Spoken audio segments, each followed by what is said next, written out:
So, see there? See how dry it is? I mean, there's plenty of water for animals and cattle. See this bank here? That's the normal flow of the water, is up to the top of this bank is normal flow. Well, as you can see, it's getting very dry. There's not any water running, so it's all dry, very dry.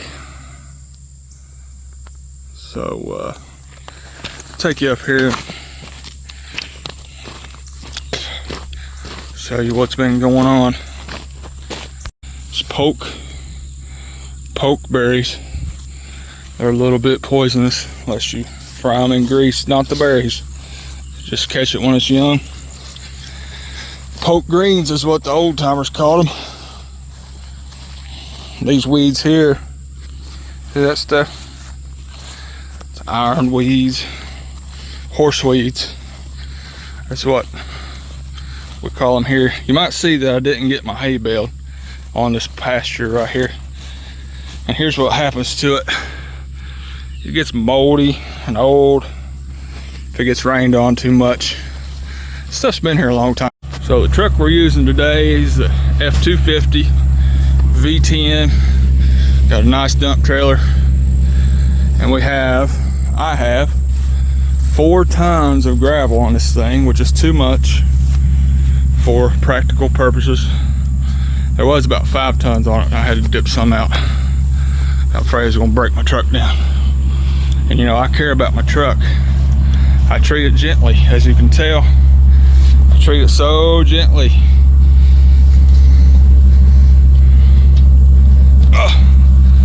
So gently. This is the tough truck here. This thing, if you want to get it done, it'll get it done. It's as good as a diesel. I promise it is. Those diesel engines are nice and everything, but they're noisy. They're real noisy. And diesel costs a lot. Now, do you get better gas mileage, better fuel mileage with diesel trucks? Maybe. That's just a big maybe, because the engine weighs more than the gasoline engines. You know, the big diesel trucks with the big engines in them and the turbos and all that kind of stuff, I just don't see them getting more than 15 miles to the gallon, maybe. A truck I'm driving, that truck right there, gets about 10 miles to the gallon, which is good for me. It's good enough anyway. And I like V10s. I think they're good. Now their V8s are not very good.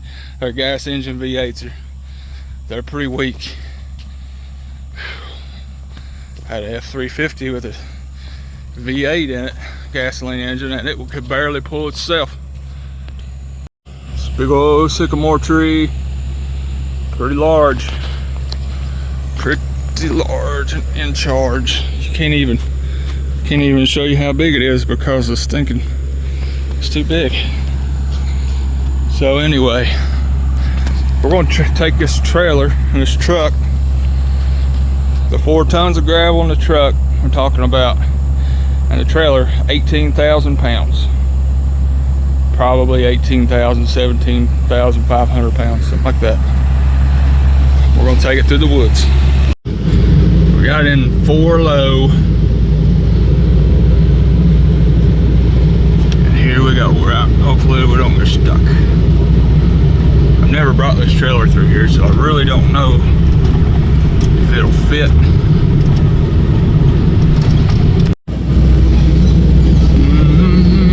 It's hard to see with that shine on the windshield. Try to keep this camera as still as possible. Some road, huh? I made this road actually.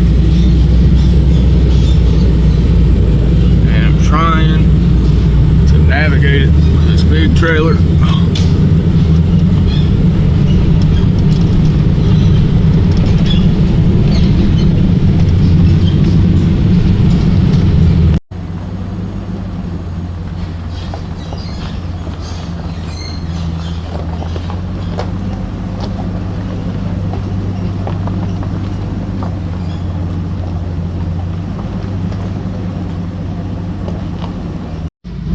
This is 18,000 pounds, truck, trailer, and gravel.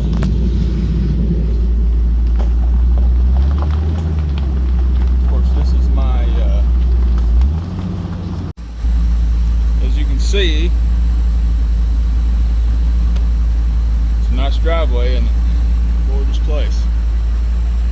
So, I think I'm gonna dump this gravel here and then be able to kind of dress this up a little bit.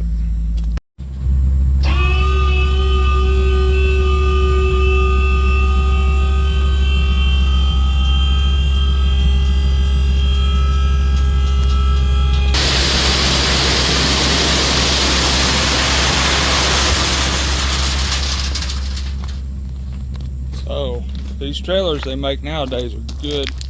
So I have 4 tons of gravel on it. Now I dumped half of it out up there, dumped the other half here, and I'll come over and smooth it out sometime and get it all fixed up right, you know what I mean? So I gotta pull up a little bit to get my trailer to go back down.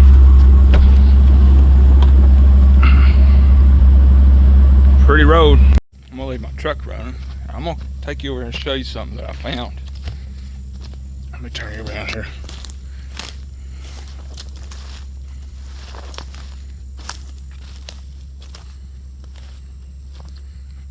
You're never gonna believe what is over here that I found. I'm going to, coincidentally, if you're ever in the woods and it starts pouring the rain, you see how it's dry under these pine trees, cedar, white pines and American, what is that called? Is that a cedar? It's not a cedar tree. It slipped my mind what that's called. But anyway, you can find dry places just by the abundance of limbs and foliage and things like that. But yeah, here we go. Let me know if you can see this yet. It's pretty creepy here. So I was messing around in here one day, not that long ago, maybe a year and a half ago here, and look at this.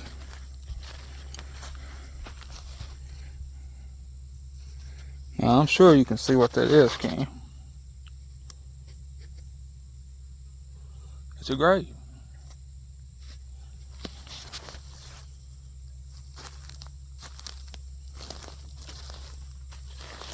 Here I am down in it. Now isn't this like, I found this and I didn't know who dug it, who it was meant for, if somebody was in it and they got dug up. See, here's the gravestone right here. Been there a long time. Things just fell over it. Things just fell over this grave. But there's no doubt that this is a grave. Try to get you where you can see better here. That's the gravestone.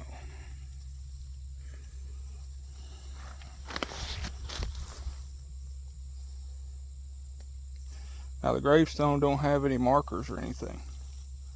No names. No nothing. It's just a stone and a grave. It's a gorgeous place. It's really, I mean, beautiful place to be buried. But there's no, you're not getting any machinery in here to dig this. The trees are too close together. There's no tracks. Somebody dug it by hand, and you can see they threw the dirt on either side of it. It's just weird, man. Totally bizarre.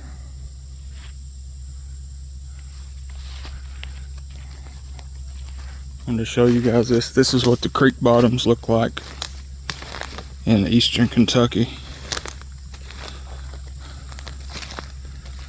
And even though it's dry out, it's wet in here because the forests here are actually in my opinion, turning into rainforests. Not the kind of rainforest that, like, you know, South America has, or Africa, or Central America, but like a temperate rainforest from where it's always wet, even no matter how dry it is. It's always wet on the leaves, under the trees. It wasn't like this 10 years ago. It was powder dry. It's really not there's not much of a threat for wildfire, even though it's really dry. The wind's been blowing a lot, and that dries. The wind used to blow a lot, and that dries things out. And anybody that knows that hangs your clothes out on a clothesline, a good windy day, you can dry your clothes in just 30 minutes, just like a dryer. Good sunny, windy day. So, we'll go down here and do some actual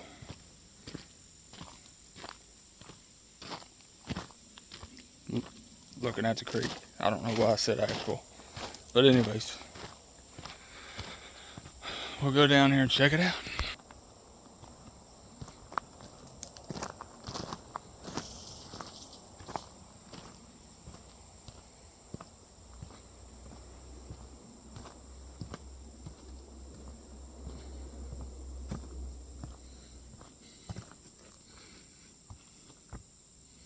It's dry, a little bit of water down here.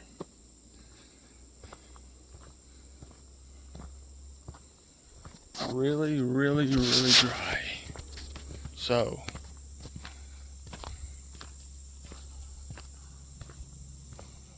what's new, huh? I don't know. I know it's hot, and the bugs are terrible. Just want to let you guys know that, get out of here, stupid bugs.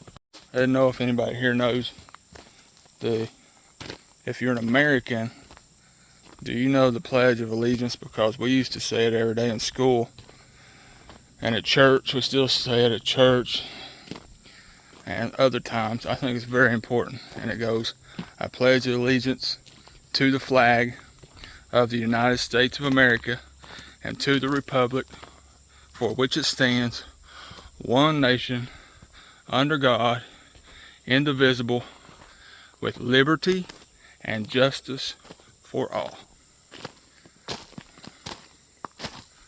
And everybody should know that. If you're an American, you're pledging your life. You know, I pledge an allegiance. It means you're an ally with each other, to your country, to the flag of the United States of America. So that's the country, the United States of America. All Americans are pledged this. To the republic for which it stands. It doesn't say a democracy, it says a republic, one nation, under God, and that's very important, one nation, under God, indivisible. You know, it don't matter. You can ask pastors and Christians all day long if there's a God. They're going to say, yeah. You go ask the movie stars, you ask the people in power if there is a God. Not all gods, not a bunch of gods, one God. And they're going to say, yeah. So, you're going to have to make your mind up who you're going to listen to. There is no God, or there is a God. And the majority of the people on the planet believe there is. So, and even on our pledge, one nation under God, indivisible, with liberty and justice for all. So, you guys play that for your kids, your grandkids, the little babies. Make sure everybody learns it. It's a beautiful sky. Remember, be good to your neighbors. Do things for people for free. Show them you love them. This is East Kentucky. I'll see you later. Hey guys, this is Lauren from East Kentucky. It's hot outside. I've been dunking my head in the water here. I'm going to show you guys, it's really dry out here. It's really dry. This is July 27th, 28th, 29th, 2024, and it is really dry and hot, and I'm on a little task today